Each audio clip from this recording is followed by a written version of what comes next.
Hi, I'm Dr. Frank A. Thomas, and I direct the very first and the world's only PhD program in African American preaching and sacred rhetoric.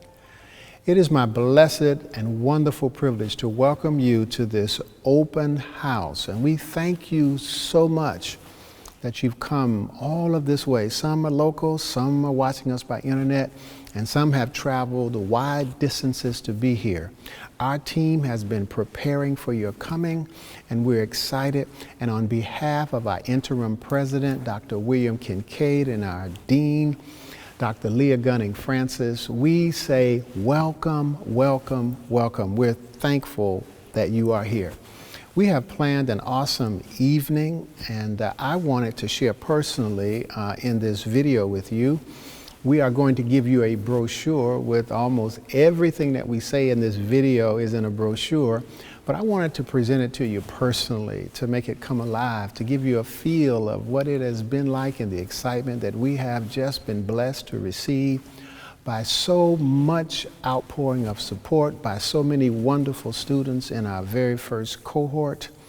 And all of the people, the staff, it has just been amazing. It has been amazing. And so I want to take you through our mission and our vision. Then I want to take you through our core values. Following the core values, then I'm going to give you some testimonials of people who around the country who have just supported us, give you just a sense of how the church community feels about this PhD program. And finally, I will say a little bit and introduce you to our very first cohort, many of whom here tonight, and you're going to hear from them.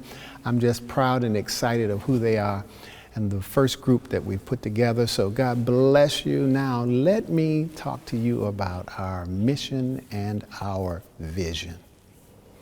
I had been working on the program, and there was a team of us working together, and I kept saying, God, I need something that would give us a sense of cohesion. I need a vision for the program, not just teaching, preaching, which is valuable in and of itself, but something that would reach the community, something that would change our world. So late one night, it came to me. I was asleep. I can't take any credit. I believe that God gave it to me, that the mission of our program is to generate a preaching renaissance to revive American Christianity in the 21st century. And I don't know about you, but I am absolutely convinced that American Christianity needs revival. Our mission then is to teach, to develop, to archive, and celebrate the genius of the African American preaching tradition in order to generate a preaching renaissance to revive American Christianity in the 21st century. I get up every day with that on my mind.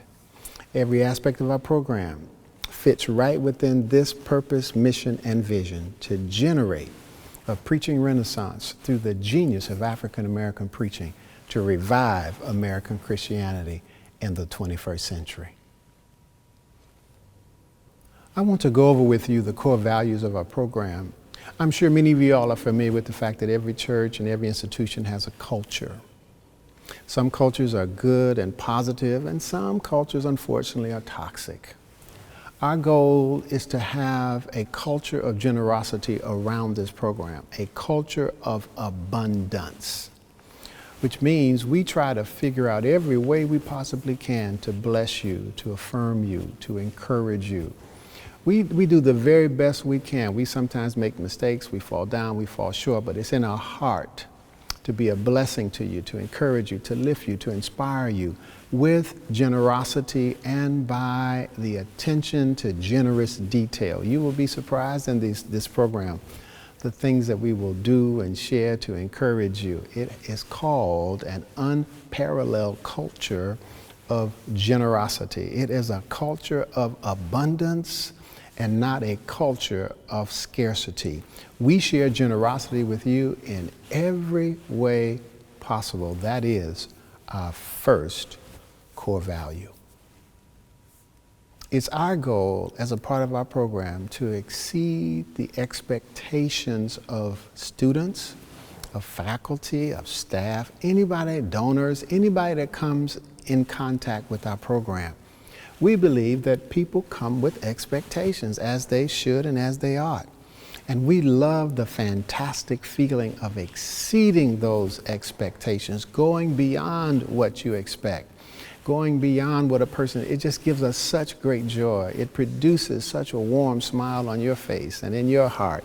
It excites us. Our goal is to exceed expectations of our donors, of our staff, of our faculty, of our students, of everyone that comes in contact with the PhD program. I just need to tell you, this is an academically challenging program. You will probably have to rearrange your priorities. This means you can expect to read just hundreds of pages of material per week. It means you'll probably be in the library more than you ever imagined.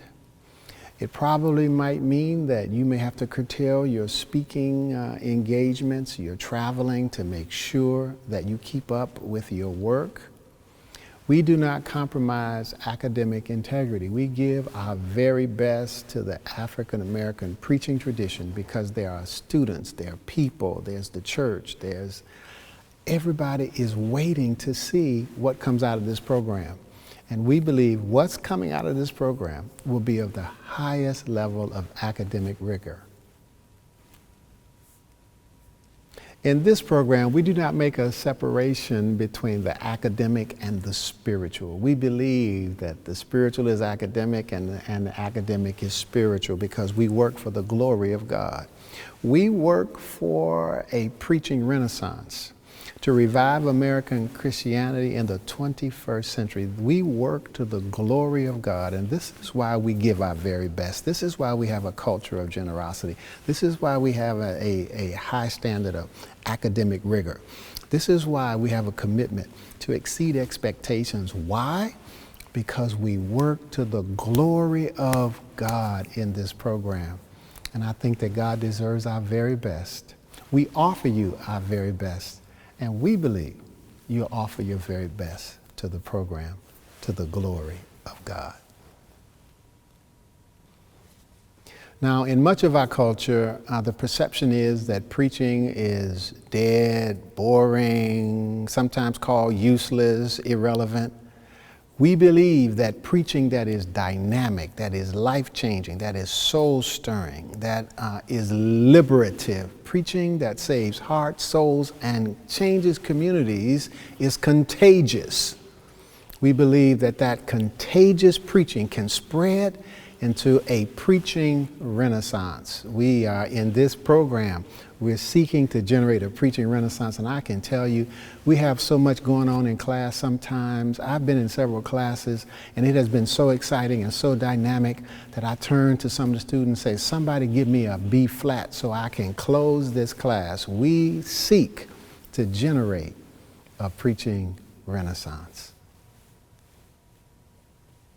To help you understand this core value, I have to explain to you the concept of a practitioner-scholar.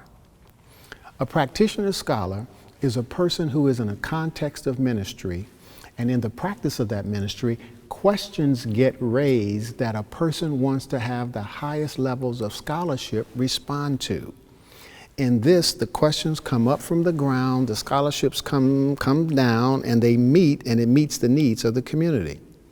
Another model is scholarship starts with questions up here, and the scholarship then brings the scholarship down to the ground. In our program, we are practitioner scholars, which means we start in a ministry context, and in the practice of that ministry, questions arise, and we want the highest levels of scholarship to reach and to meet those questions. We call it the practitioner scholar, whose goal it is, through their scholarship, is to meet the needs of the community, the church, and people on the ground.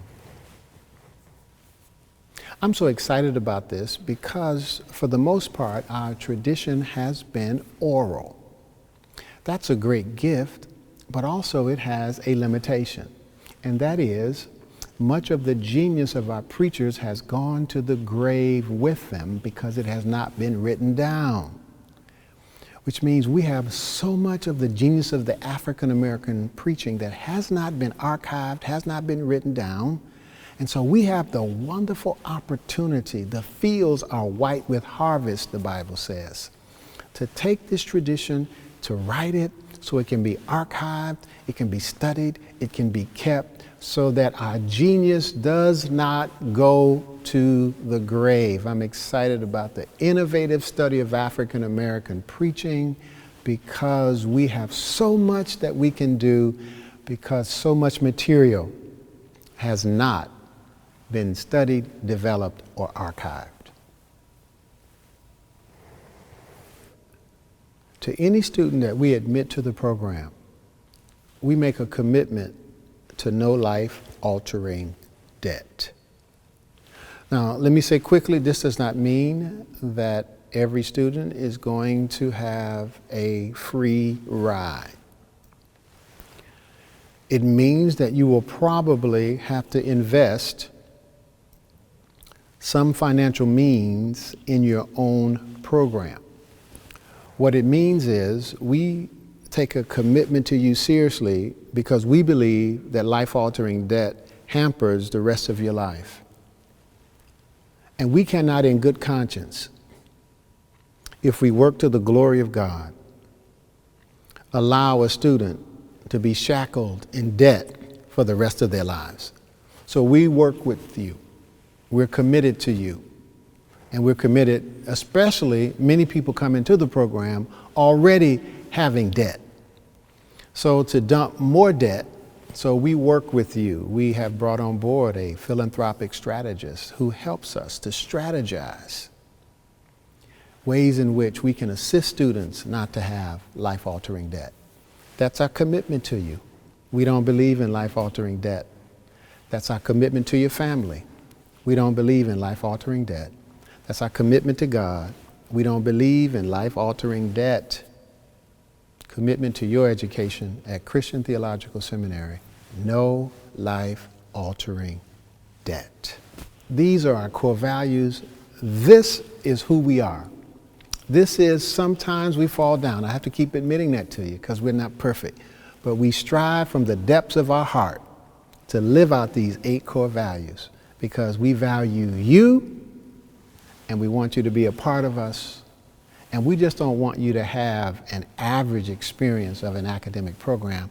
We want to exceed your expectations, all to the glory of God. From the time we first started talking about this, I thought it was a fabulous idea because I'm very clear that there has been both a disrespect and deferential treatment of the genre that is African American preaching in the academy. There has also been rampant borrowing without any citation of the genre, and dare I say, a bastardization of Black preaching. And so when you started talking about this, and we had the coming together people that teach preaching 3 years ago, right? 3 years ago, I was excited about it because there's so many brilliant minds, African American scholars and pastors and preachers that my thing is for us to write. I always say to preachers and Blacks, you have to write. The African saying that says, until the lion has a pen, the hunter always wins. And so this coming together of this program means that those that have been hunted are now writing and letting the world know, we've been here all along, you've ignored us. We have interrogated text, and now we're going to put that together. We want to leave a memory of a tangible memory of persons who have gone before, stylistic ways, hermeneutics, whatever, rhetoric. This is who we are. And I think it contributes not just to Black church studies, but to the cultural imperatives of African Americans since 1442. Okay. And so that's why I'm excited about the program. I'm excited about the cohort and all the cohorts to come. And It also, because they're writing and it will be copyrighted when it's published, it may cut down on the borrowing.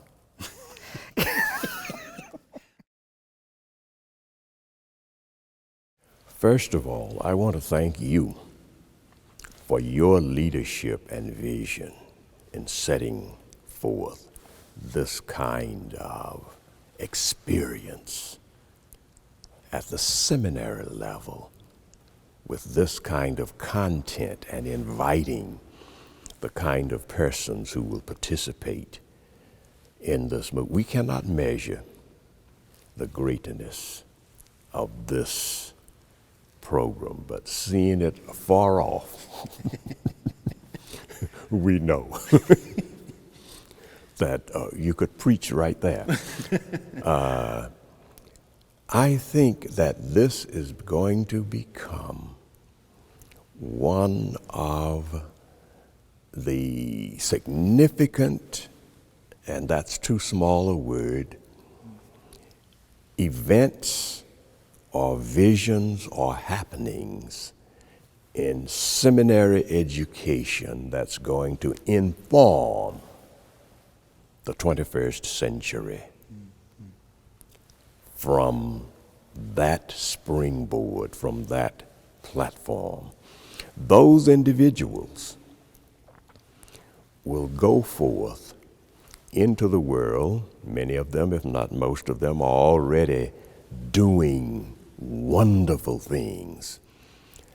The whole church and the whole realm of spirituality will be enriched by this initiative. I won't be around to see all of the results of this, but that's not important. For as I face sunset, you have introduced a new day begun, a rising sun, and we are all indebted to you. And we thank God for those who will participate and look forward to what will flow from this new spring of hope in seminary education. I would like to introduce you to our very first cohort, and I do this because I'm just so excited about who they are and who they have become. They are just dynamic and exciting people. So I just want to tell just the world how excited I am and just privileged to work with these folks. This is the first cohort